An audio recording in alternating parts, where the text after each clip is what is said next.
tonight. I haven't even done anything yet. That's amazing. Thank you so much for being here tonight. There's normally a massive Fringe speech. I think many people have heard it. What I do really want to reiterate from that speech is to thank you to the Kumeyaay people who have been stewards of this land before we came and took it away, and then are not very great about giving it back, so just thank you for taking care of it, and we'll work on it, we'll be better. And then also thank you to No Limits and to the Fringe for making events like this possible. It's great. So thank you and welcome again, everybody. My name is Emily Stamets, and I'm a storyteller. Now, on an evening in San Diego, just as the twilight was falling, a handful of strangers came into a room. And on their way into that room, each one of them walked smack through a story. And like glistening gossamer webs, pieces of those stories stuck to them. And those strangers brought those pieces of story into the room with them. Yeah. Now the people couldn't remember what those stories had looked like when they were whole. And because the people didn't remember, the stories couldn't remember either. They were lost. But luckily for everybody, there was a storyteller in the room waiting for them.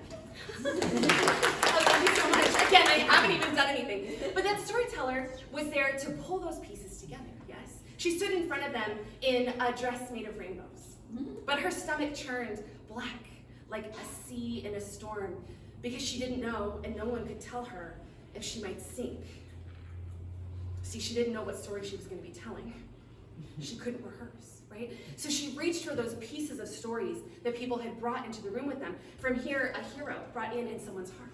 And from here, a hearth for our hero to call home. And here, a magical something that drew all of those sparks of story to it like stars in orbit. Now the storyteller, she gathered all of those strands. They stretched like silk, like lifelines. And she twisted them together, she braided them, she threaded them, and she wove them into a tapestry of a tale that had never been told before and might never be told again. That tapestry gleamed like alchemist's gold. Here, the hero, the home, the magic. And all of those pieces of story that had been brought into the room that had been lost, they weren't so lost anymore. Now, friends, that's the journey that we are on tonight. There are stories all over the universe just waiting for us to find them and tell them. And one of them is here in the room with us today. We don't know what it is yet. But we're going to listen. Our job right now is to listen closely enough to see how all of these pieces that you brought with you fit together into a beginning, a middle, and an end. In just a moment, with the help of my wonderful assistant, Tyler Stamets, we are going to go to the cards that you have brought. Can I ask, who was the first person to put a card in the buckets today? Was it empty when you put your cards in? Great. So we didn't stack anything, right? There's nothing in there. And can someone, I'm going to put this apron on in just a second, but can you just check it for me and just, I swear she's not a friend, she's not rigged. But just make sure that there's no cards left over from previous stories. I want to make sure that everything we do tonight is coming just from the people in the room. Empty? Great. Thank you. So, nothing is rigged, nothing is pre-planned. Everything is coming directly from your suggestions. And in a moment, we're going to go to those cards, and I'm tasking Tyler with the challenge of finding the cards that want to be pulled tonight. Okay, there's more suggestions than we'll be able to use. But we're going to listen, and we're going to do the ones that call to us and that are shouting to be part of tonight's story. As we pull the cards, I'm going to use our very ancient technology to map the story. Oh, excuse me, this is left over from last night. How embarrassing. Okay. So we're going to map the story here. Then once we have all of the pieces in place, I'm going to take a moment and I'm going to find the connections and craft the story. We're going to figure out what it's about. I reserve the right at any point to call your name to help me with that if you have put your name in the name box. But fellow introverts, if your name is not in the name box, you're safe. I will not call you. So we're gonna map it, we're gonna figure out what it's about, and then we're gonna bring the house lights out, and I will indulge all of us in the very ancient human art of storytelling. Yes? Yeah. Are we ready to begin? Yeah. Let's do it! Okay. I actually tonight, let's start with the character. Who is our story about? A good witch. Good witch, not a bad witch. Good witch. Wonderful, a good witch. Great, wonderful. And Tyler, where is this good witch's beautiful castle? Ooh. This is it could go two ways. Okay, I'm ready. It could be an invisible dragon's hot cave, or it could be an invisible hot dragon's cave. I'm going with number 2. The invisible hot It's a dragon. hot So dragon. hot's like sexy dragon, Yeah. but you can't see it. Okay, got it. All right, so our good witch is hanging out in the sexy dragon's cave. Great, wonderful. And Tyler, let's give the good witch a friend. Who is there? Friend. Someone like who floats around her, maybe? Ooh, we have a very good friend for Oh. good witch, an alchemist gnome. An alchemist. No, I love that. Now, I don't know. I have a feeling this alchemist gnome may be more of a frenemy, but we'll find out. And like, what's an object that's kind of maybe bringing some turmoil into their life or some excitement? Got A it. meaningful object. Ooh. Uh-oh. Every good witch deserves a lasso. Oh! To go with our sexy dragon, of course. Okay. Oh, we're adults, yes, okay, great. Wonderful. Okay, so we have a good witch.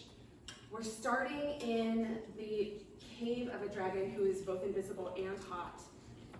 I don't even want to ask for clarification. We've got a lasso with alchemist gnome. Where does the alchemist gnome usually live?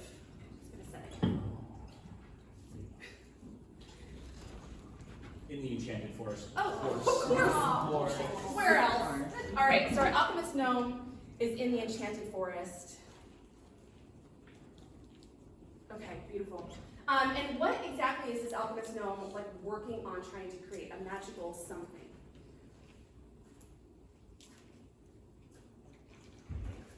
Oh, you pulled 2. We might need to do both of them if you pull both. Well, What is this alchemist one? gnome has a moldy orange, Has a moldy orange, which definitely sounds like something that would go into a potion, right? but is working on some clone potion.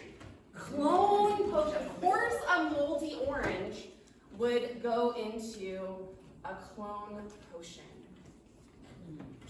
Maybe it's like an orange, so it's like a citrus forest. And we're working on a clone. Why? Why does this alchemist gnome want to make a clone potion? We're gonna need to spin, everybody. Repeat after me, ready? The wheel of why? The wheel of Why? Which is right here, ladies and gentlemen. So I'm gonna have Tyler pick a name from the name box. Oh God. Aiden. Come on up. Give it a big, healthy, like Price is Right spin.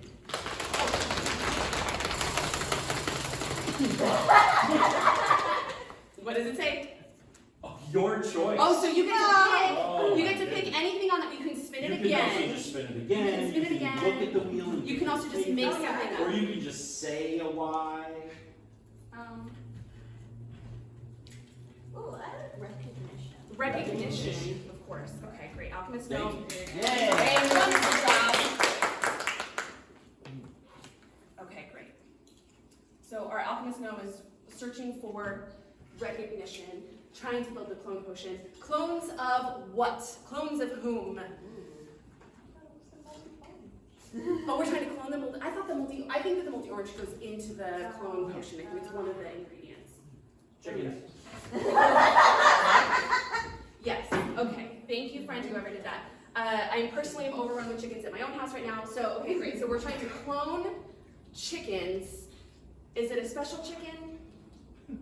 I think it might. Maybe it's like a talking chicken, and that's why we're It's a trying very to clone special it. chicken. Look how many tries it took. It's a chicken that has already gone through many iterations. Will it clone true? We don't know. We might have gone too far. Okay, great. So we have our good witch, who's got a lasso. What does our good witch want? We're going to need to spin the wheel of why again. Everybody say the wheel of why! The wheel of why! Wonderful. Who gets to spin the wheel of why? Rita. Rita, spoiler alert, is a fellow member of the Storytellers of San Diego. Family. Oh. Does she a family made of chickens is the question. So we can get her that, I think. Great, so Good Witch is looking for family. We've got a lasso. She's inside the sexy dragon's cave. That is just, it always takes me to bad places. All right, the sexy dragon's cave. Good Witch, the lasso. What is the lasso for? Can I get, we might need to spin the Wheel of Why again. I've never done the Wheel of Why for an object before, but I think we might need to do that.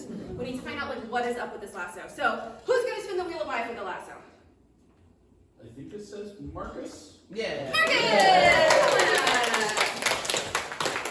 Nice big spin for us, Marcus.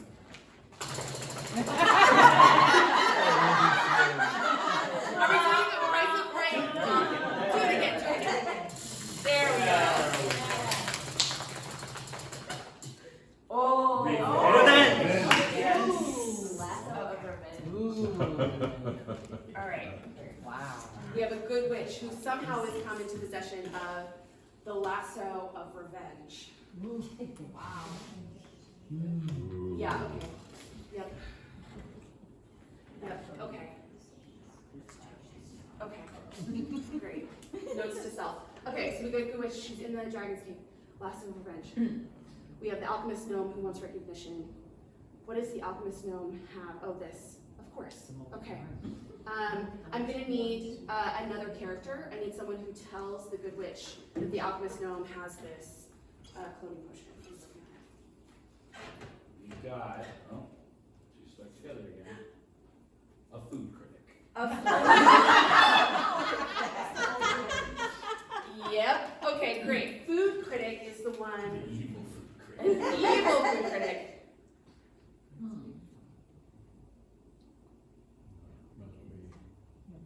Okay.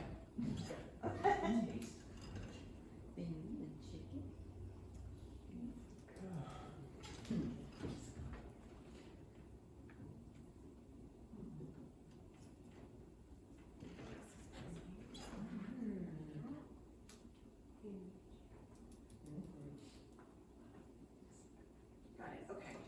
So the Good Witch is revenge, starting in the dragon's cave.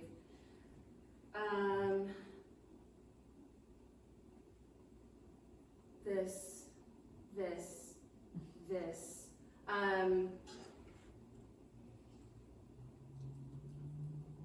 Maybe let's do maybe one setting. Tell me, where does the big final battle happen? We're gonna have a battle this week. Doesn't always happen. Sometimes there's snowstorms. An island beach. Sounds so peaceful. It does sound like it's Great place for Final a final battle. battle. Tiki. We've got a real big food theme. I need everyone to be ready to go with me on the food train.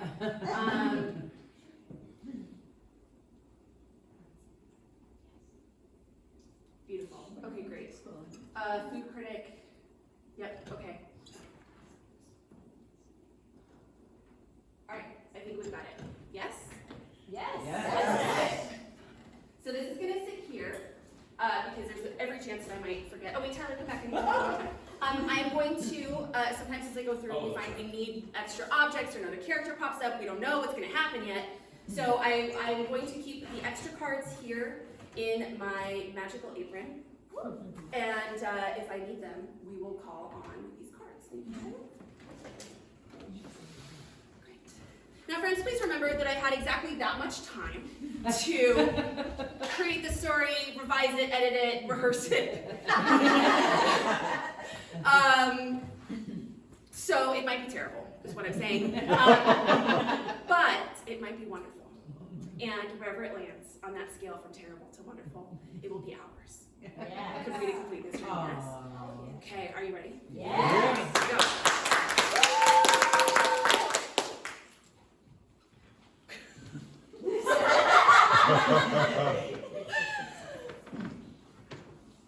This is, oh my god, I'm gonna say this. This is chicken tiki masala.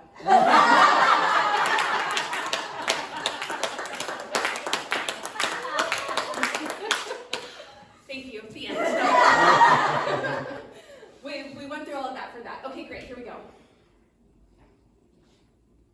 The Good Witch stood over over the dragon's body. She couldn't see it was an invisible dragon, but she knew underneath that invisibility, it was so sexy. But it would never sex again. Because the good witch from one hand was dangling a lasso. The lasso of revenge. And the loose end hung here, and the lasso end was wrapped around that dragon's throat. She stood there and she cried. She did not like hurting other beings. But in this case, it was necessary. You see, flashback, many, many years ago, this dragon had wreaked havoc on the good witch's family. It had come through her village. It had invisibly fired and burned everything around, and no one knew. There was just like fire everywhere. They couldn't see where it was coming from. They couldn't fight back. They had no chance. And this dragon decimated the entire place where the good witch lived. Now, the only reason that she survived is because she was a young girl, and she had been making magic and playing magic in the woods, and she had been under a rock. So she was safe.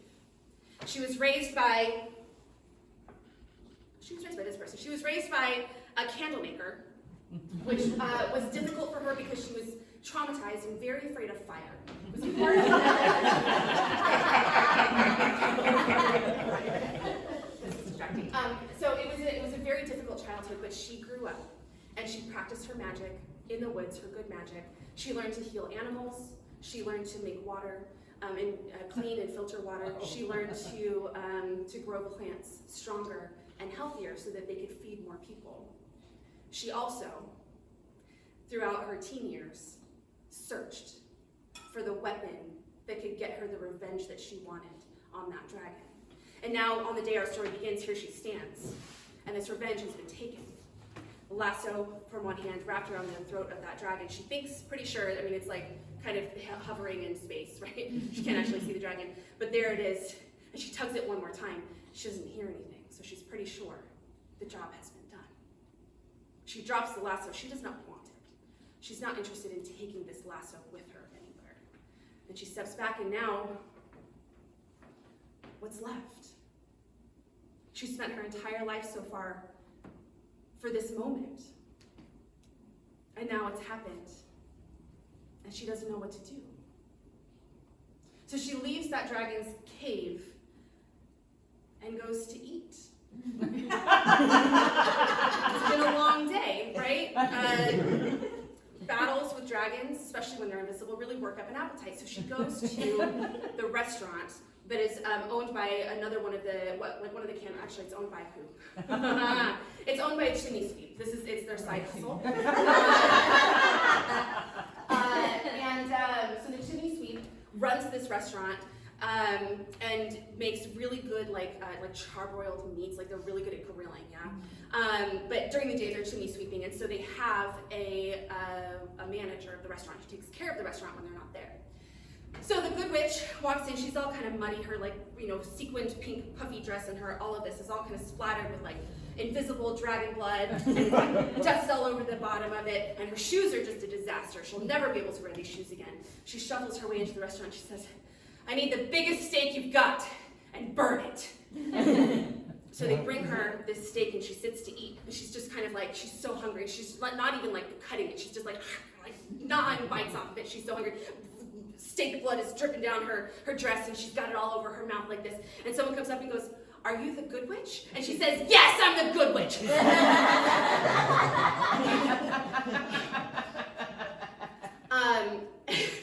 And the person sits down in front of her and says, "Well, it's very nice to meet you. Thank you for everything that you have done for our people. I am one of the people who's benefited from the magic that you do. You see, I'm a food critic. And because you have done such good work helping our asparagus grow bigger and earlier in the season, and making sure that our animals are healthier and their meat is more delicious, and growing potatoes faster and bigger, and we've never had a food shortage since you've really started working your magic. So thank you for that, because it makes my job easier because everything's delicious. It's great. I haven't written a pan review in years. Thank you."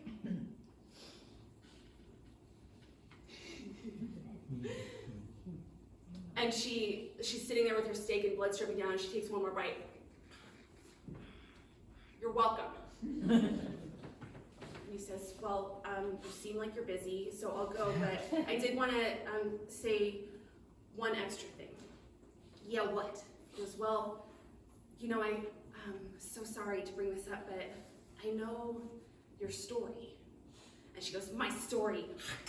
My story is that I'm just a witch, and I just make things grow. And he says, no, I know, like, your origin story. I know that your family is gone, and I hate that for you, but I wanted to let you know that there's someone who's working on something that might be able to help. And she puts down the steak, moves the plate back and says, help what? And the food critic says, well, you see, there's someone right here in this restaurant who's working on a potion that can, like, make new people out of old people. I'm sorry, what? Make new people out of old people? What are you talking about? It's like if you, you took a person and then you, copied them and made another one of those people. That's what this potion can do that this person is working on. And she said, does it work on dead people too? And he said, I don't know, but it might. What if it does? She said, I need you to tell me who this person is right now. I need you to take me there right now. And he said, okay, well, it's actually closer than you think. It's the manager of this restaurant. You know the little gnome guy who walks around with his hat? She said, yeah, the hat. Like, you can kind of just barely see the hat, like, traveling around, like, barely over all the tables. You mean that hat right there? That person right there? He says, yeah, he's a gnome. And he manages his restaurant as a day job, but his side hustle, we all have side hustles. His side hustle is alchemy and making things, kind of like yours, but, like, less pretty. She said, thank you so much. I hope this works. And if it does, I will never be able to repay you. And the food critic says, well, can I just have the rest of your steak? She pushes the steak over, the food critic gets to work, and she stands up and goes to find this gnome. Yep. So, the gnome, in the middle of their conversation, has actually disappeared to a back room of the restaurant. And in this back room, okay, so first of all, it's a wooden door. It's not like a restaurant, a normal restaurant door. It's one of those wooden doors that's made out of like thick, like oak planks. The ones that like when it opens and it when it closes. Yeah, one of those big like iron straps across it to hold it together. So behind one of those doors is a room that is just lined with a countertop like this tall, like very gnome height countertop, and across the countertop are powders and plants and dead fish and moldy oranges and what else we got? And Ouija boards, of course, and cacti, and even a magic wand, which the witch looks at and says, that probably belongs to somebody, right?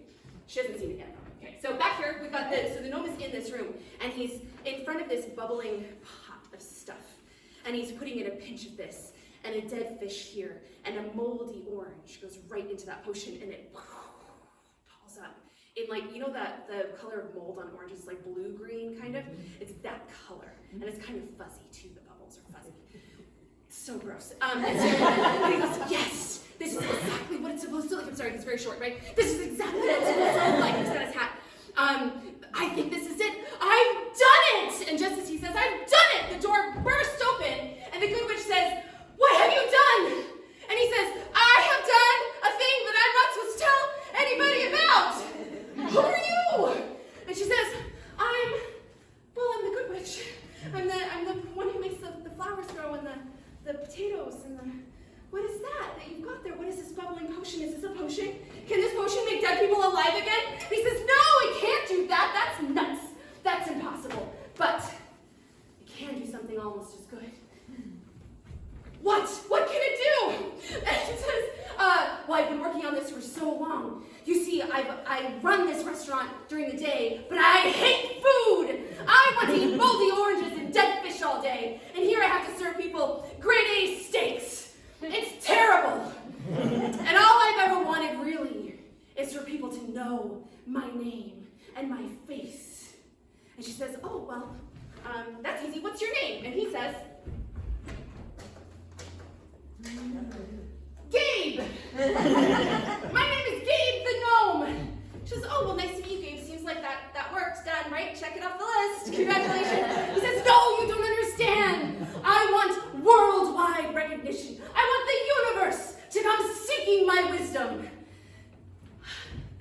Oh, is that why you're, like, doing shit with moldy oranges? How does that work?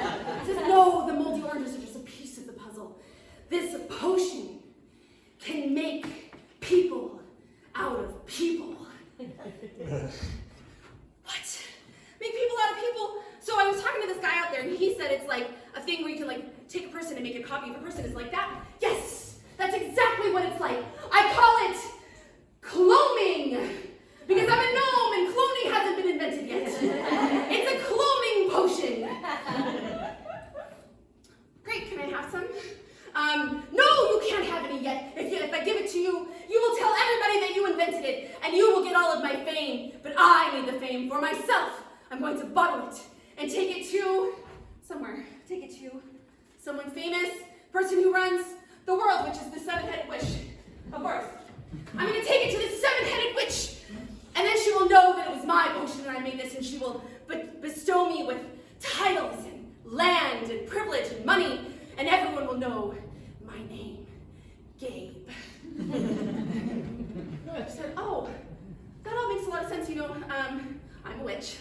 And actually know the seven-headed witch. We went to finishing school together. And if you can't tell that I ever went to finishing school, she's still covered with blood. And, you know, you can't tell, but I'm friends with her. Can I, like, I don't know, like, introduce you? Like, send an email or something? And he says, Right. He says, no, but you can be the first person to test it. And she says, the first person to test it? It hasn't been tested yet? How do you know if it works? And he says, I don't know if it works. That's the point of a test. Yep. And she says, okay, well, like, do I have to, who do we test it on? How do we do this? And he says, well, the point of the potion is to make copies of people, so it should be tested on a person. It should be you, since you're the one who wants it. She's like, that's scary. I know you, like, is this all the shit you put in this? That's so gross. But, like, if that's the only way to get a sample and to be able to use it, then yeah. Because you see, I really, really need my family back. I have been so lonely. And that candle maker is real nice, but their house is so full of fire. It's terrible all of the time. And I just want my mommy. So the gnome takes a tiny little ladle and he scoops a little bit out into a little round cup like this big. And he pours some in and he holds it up to her. And she takes it.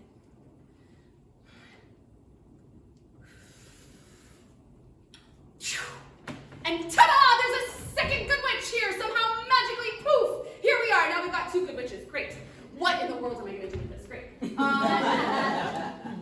No, it's good. So the second good witch pops out and she says, look, man, that was a terrible idea. I cannot believe you did that to us. And the first good witch says, well, look, we had to do something. We want our mommy. And she says, well, I guess that's true. But what about this guy? I want the rest of that potion. If we're really going to get our mommy back, then we need all of that potion. We need our mommy, we need our daddy, we need our cousin Fred, we need all the people back.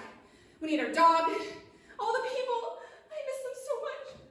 Please, Gabe, can we please have the rest of the potion? We need it so bad. And Gabe says, no, of course you can't have it. Now that I know it works, I will take it to the seven-headed witch, and I will give it to her, and she will bestow all of the things on me that I said before, and it's going to be wonderful, and it's all I've ever wanted.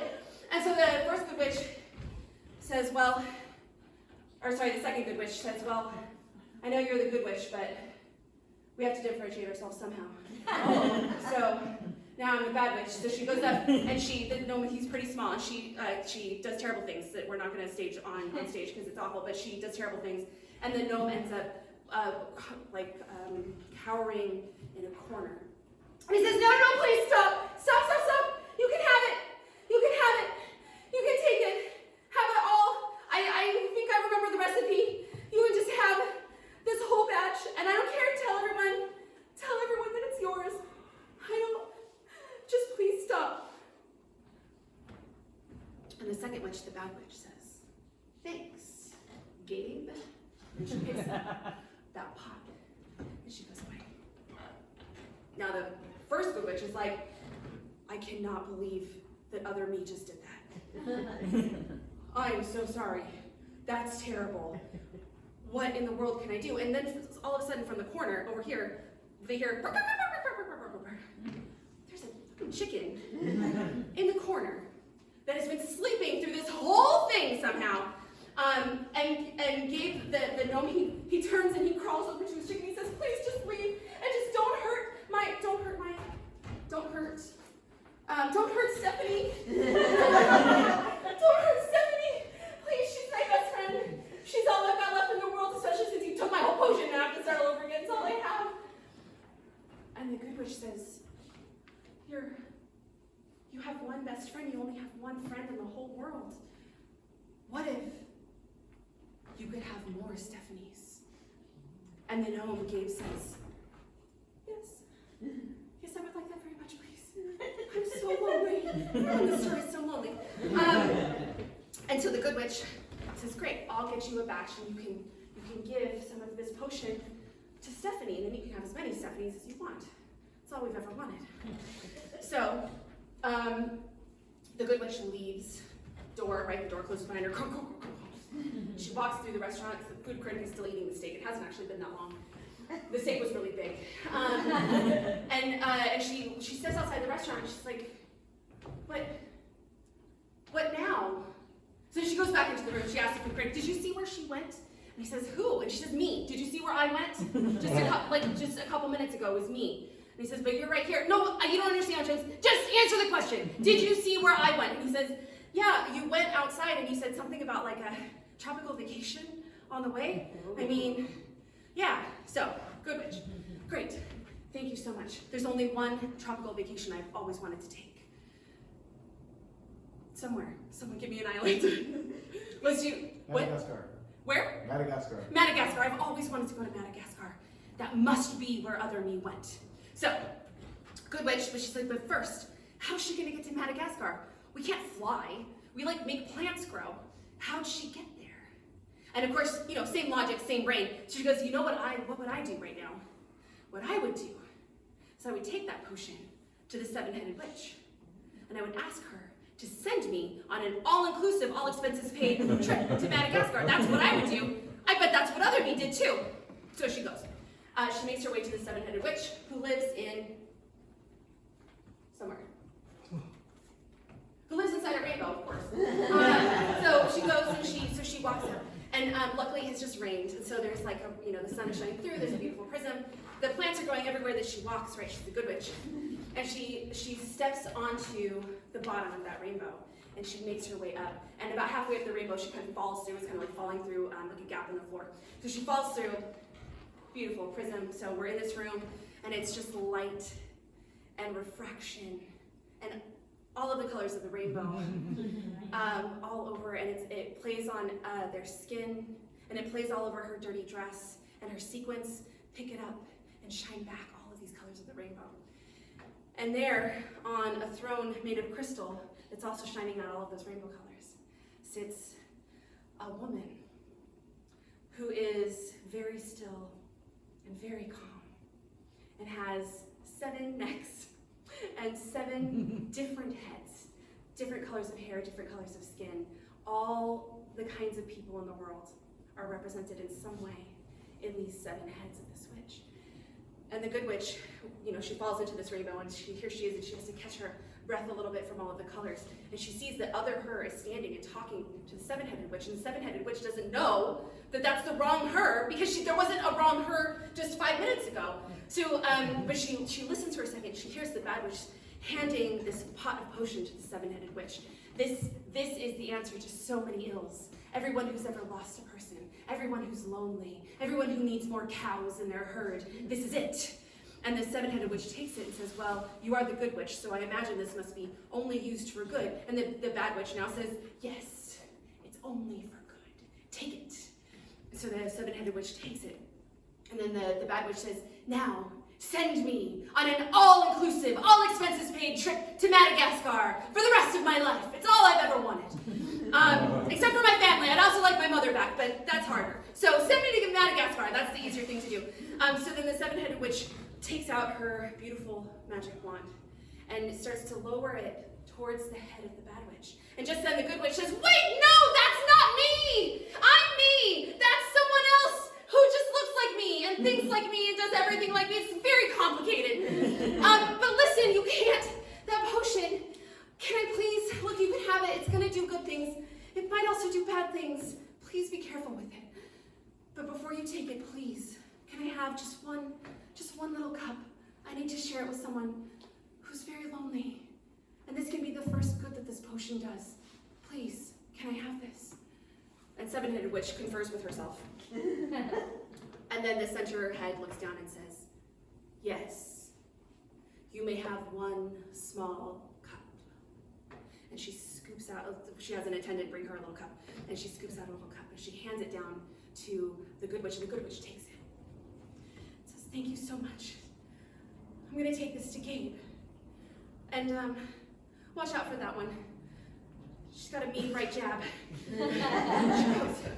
And the seven-headed witch says, wait, do you also want to go to Madagascar? And the good witch says, yes, but not as much as I want to see my mom again.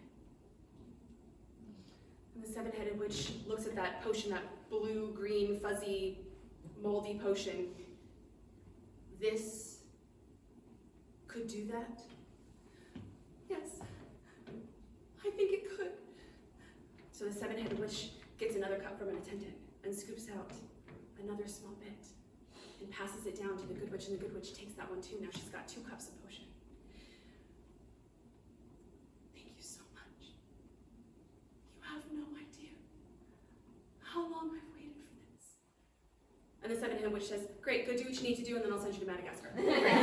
So good witch takes the potion back. She shares them with Gabe. She gives it to Gabe. Gabe gives a little bit. He holds it out to, and chickens will eat anything. So he holds it out to Stephanie, the chicken. And so she takes a little. Chickens are very cute. So she tips her beak into it, and then they tip their head back like this, so it trickles down. She does this a couple times, and then poof, magical. There's a puff of smoke, and suddenly there's 200 Stephanies filling this room behind the iron door, behind the wooden door. And Gabe stands there amidst all of these chickens, and they're. He goes, I'm so happy! And he starts to cry. And he sits down right in the middle of his chickens.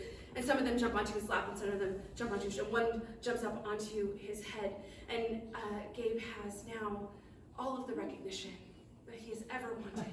Because all of these chickens, they're all Stephanie. They all know who he is. And they all know him. It's so good. Okay, and this family witch still has her pot. She doesn't know what to do with it. Is it the right thing to bring my mom back after so long?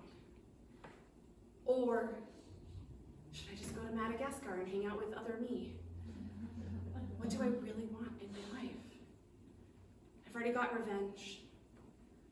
I know how to make plants grow. What's left?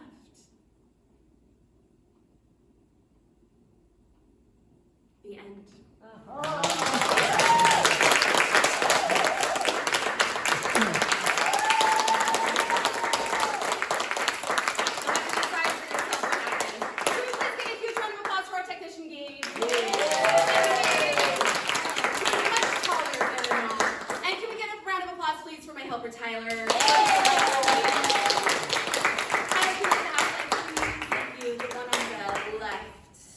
Thank you. The lights are coming on in a second. There we go. Wonderful. Thank you all so much for